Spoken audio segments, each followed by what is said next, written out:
हरे कृष्णा, राधे राधे। आज आपको इस वीडियो में पौष मास के शुक्ल पक्ष की एकादशी, जिसे पुत्रदा एकादशी कहते हैं, उसका महत्व और पूजा विधि बताती हूँ। याद रखना, सही तरीके से की गई पूजा से हमें जल्दी शुभ फल मिलता है। भगवान श्री हरि हमसे प्रसन्न होते हैं, उनकी कृपा, आशीर्वाद, प्रेम और भक्ति हमें मिलती है। देखो, साल में 24 एकादशी होती है। सभी का नाम, कथा और महत्व अलग अलग होता है, पर सिर्फ पुत्रदा एक अकेली ऐसी एकादशी है जो साल में 2 बार आती है। एक बार पौष शुक्ल पक्ष में और दूसरी बार श्रावण मास के शुक्ल पक्ष में। इन दोनों ही एकादशियों को पुत्रदा एकादशी कहते हैं। अंग्रेजी कैलेंडर के अनुसार पौष शुक्ल पक्ष की एकादशी दिसंबर या जनवरी के महीने में आती है और वही श्रावण शुक्ल पक्ष की एकादशी जुलाई या अगस्त के महीने में आती है। अब ऐसा क्यों? शायद पुत्रदा एकादशी साल में 2 बार इसलिए आती है क्योंकि संतान बिना सुख नहीं, मुक्ति नहीं। और ये बात हर किसी ने महसूस की ही होगी कि जीवन में संतान का होना बहुत जरूरी है। संतान अगर वैष्णव हो, भक्त हो, आज्ञाकारी हो, स्वस्थ हो, सुखी हो और सौभाग्यशाली हो तो सभी माता पिता का जीवन सफल हो जाता है।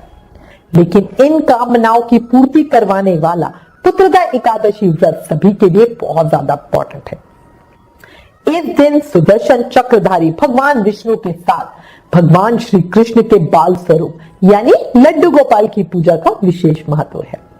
माना जाता है कि जो भी व्यक्ति पूरी श्रद्धा, नियम और भक्ति से, विधि विधान से पुत्रदा एकादशी का व्रत करते हैं, उन्हें योग्य संतान की प्राप्ति होती है और इसीलिए इसका नाम पुत्रदा एकादशी है। इस व्रत के प्रभाव से संतान की रक्षा भी होती है। इस व्रत के पुण्य से मनुष्य की संतान के साथ साथ साधक स्वयं भी तपस्वी, विद्वान और लक्ष्मीवान होता है और ये बात श्री कृष्ण ने स्वयं अपने श्रीमुख से कही है। माना जाता है कि इस एकादशी के व्रत के समान दूसरा कोई व्रत नहीं है। संतान प्राप्ति के लिए इस व्रत को जरूर ही रखना चाहिए, जिससे मन की सभी इच्छाएं पूरी होती है।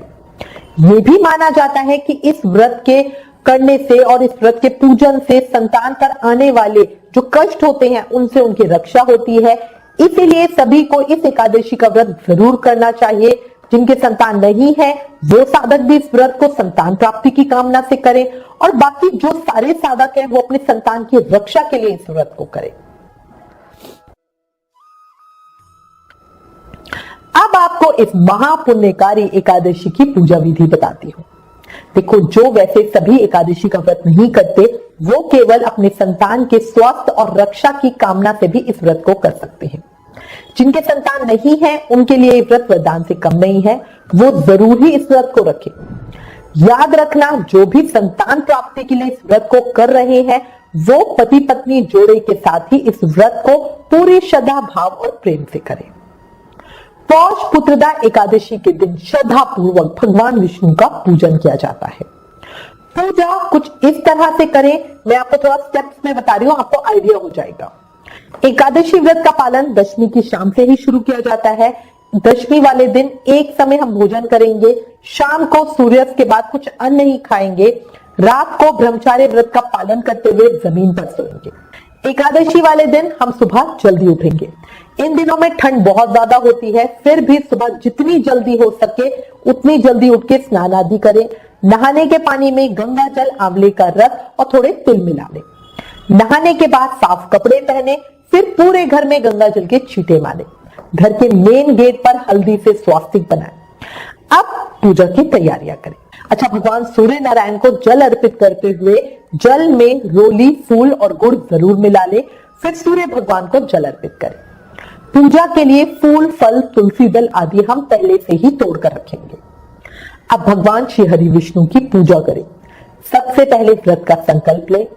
जिस भी इच्छा से आप व्रत कर रहे हो वो भगवान के समक्ष रखते हुए बोले, हे प्रभु, हे श्री हरि विष्णु, मेरे मन की इच्छा पूरी करें।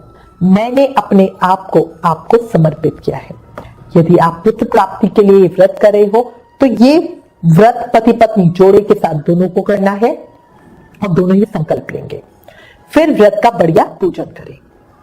पुत्रदा एकादशी पर भगवान श्री कृष्ण के बाल स्वरूप की पूजा का विशेष महत्व है, इसलिए अपने सेवित लड्डू गोपाल का बढ़िया सुंदर श्रृंगार करें, उन्हें नए वस्त्र धारण करवाएं।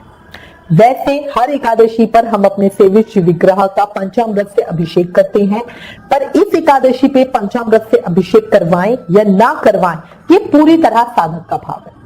जैसे पर्सनली मुझसे कान्हा जी का अभिषेक नहीं होता, मुझे लगता है कि वो बहुत छोटे हैं, नन्हे बालक हैं, इतनी ठंड में वो नहा रहे हैं, यही बहुत बात है।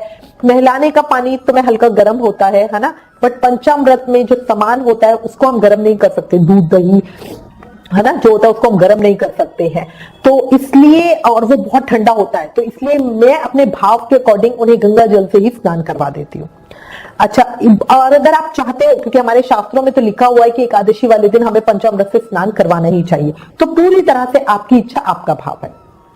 कोशिश करें पुत्रदा एकादशी पर बाल गोपाल को नए वस्त्र ही धारण करवाएं, उन्हें इत्र जरूर लगाएं, अगर पॉसिबल हो तो उनके पास अंगीठी या कोई रूम हीटर वगैरह लगा दे, ठंड बहुत होती है।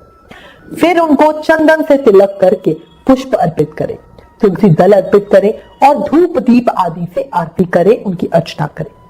इसके बाद भगवान को ऋतु फल, नारियल, बेर, आंवला, लौंग, पान और सुपारी चढ़ाएं। भगवान को बढ़िया पीली मखाने की खीर का भोग जरूर लगाएं। पूजा के बाद व्रत कथा जरूर सुने। भगवान विष्णु के साथ एकादशी माता की आरती करें। संतान गोपाल स्तोत्र का पाठ करें। आप 40 दिन इस पाठ को करने का नियम ले सकते हो, बहुत ही प्रभावशाली स्तोत्र है।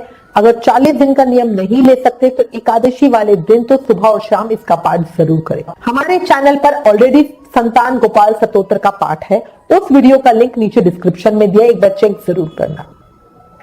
अच्छा, इसके बाद तुलसी महारानी की पूजा आरती करें, पर उन्हें जल अर्पित ना करें। पूरा दिन व्रत रखें, शाम को पूजा करें, आकाश में दीपदान जरूर करें। शाम को भी तुलसी महारानी के सामने दीप प्रज्वलित करें। अगर संभव हो तो ये व्रत निराहार रहकर करना चाहिए, और अगर संभव ना हो तो शाम के समय दीपदान के बाद आप फलाहार कर सकते हैं। इस दिन दीपदान करना बहुत अच्छा होता है। दीपदान आप घी या तिल के तेल किसी से भी कर सकते हो, पर सरसों के तेल से दीपदान नहीं करेंगे। आप भगवान विष्णु के निमित्त खुले आकाश के नीचे किसी पार्क में या घर की छत पर दीप प्रज्वलित कर सकते हो। कोई सुनसान सड़क हो वहां दीपदान कर सकते हो। आप दीप श्रृंखला मतलब 1, 5, 7 या 11 दीवों को भी प्रज्वलित कर सकते हो। अच्छा, हर बार कहती हूँ, याद रखना, एकादशी का व्रत रखने वाले को अपने मन को शांत रखना चाहिए, स्थिर रखना चाहिए। किसी भी तरह का द्वेष भावना है ना, चुगली बुगली या क्रोध मन में नहीं लाना चाहिए, इससे हमारा व्रत खंडित हो जाता है। अच्छा, कभी फोन पे बात कर रहे हैं, किसी की चुगली कर ली, ऐसा नहीं करना पूरा दिन। इसीलिए हम कहते हैं एकादशी वाले दिन मौन रहो, चुप रह के व्रत करो, ताकि गलती से भी कुछ गलत बात मुंह से ना निकल जाए। पर अगर मौन व्रत रखना संभव ना हो तो कम से कम बोलना। एकादशी वाले दिन रात्रि जागरण का विशेष महत्व होता है, इसलिए रात में जागकर भगवान का भजन कीर्तन करना। एकादशी के दिन विष्णु सहस्त्रनाम का पाठ करने से भगवान विष्णु की विशेष कृपा मिलती है। देखो, व्रत के अगले दिन द्वादशी पर किसी जरूरतमंद व्यक्ति या ब्राह्मण को भोजन करा के दान दक्षिणा देके अपने व्रत का पारण करें, मतलब अपने व्रत को खोलें। अच्छा, एकादशी व्रत का जो पारण होता है, मतलब जो खोलना होता है, वो एक निश्चित समय पे ही करना होता है, और अगर हम उस निश्चित समय पे व्रत को नहीं खोलते तो हमारा व्रत पूरा नहीं होता, ये पाप करने के समान माना गया, इसलिए पारण जरूर करें। जिन लोगों का अगले दिन द्वादशी का भी व्रत होता है वो अपने व्रत का पारण करें। इस विषय पे हमारे चैनल पे ऑलरेडी वीडियो है, उस वीडियो का लिंक नीचे डिस्क्रिप्शन में दिया है।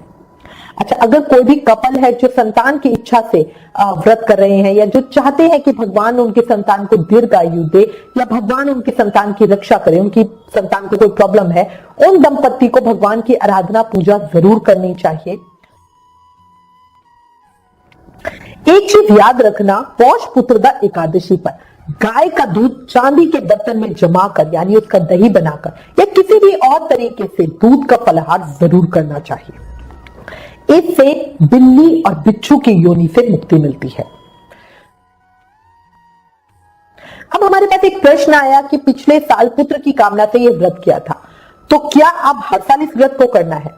देखो, अगर आपकी कामना पूरी हो गई है और कान्हा जी ने आपको संतान सुख दे दिया है, तब भी मैं कहूंगी कि ये व्रत करो ताकि उस संतान को सभी दुखों से उसकी रक्षा हो सके, वो दीर्घायु हो सके, सेहतमंद हो सके। पर अगर किसी भी कारण से अभी तक आपकी गोधरी नहीं हुई तो भी व्रत जरूर करें। वो हमारे गुरु महाराज कहते हैं ना कि अगर अपने भाग्य को बदलना है तो कर्मों का तूफान लाओ, इससे ज्यादा अच्छे कर्म करो कि नियति को आपकी सुननी पड़ जाए और जैसा आप चाहते हो वैसा हो जाए। इसी के साथ मैं उम्मीद करती हूं इस वीडियो में दी गई जानकारी आपके लिए उपयोगी होगी। इससे रिलेटेड अगर आपके पास कोई भी कमेंट या सजेशन है तो प्लीज हमें लिखें। आप हमें फेसबुक और इंस्टाग्राम पर भी जरूर फॉलो करें। आने वाले 30 त्योहारों की जानकारी, उनका रिमाइंडर आप अपने फोन पे पाना चाहते हो तो एकादशी लिखकर आप हमें 9821025751 पर मैसेज करें। Please like, share and subscribe. Thank you. Hare Krishna.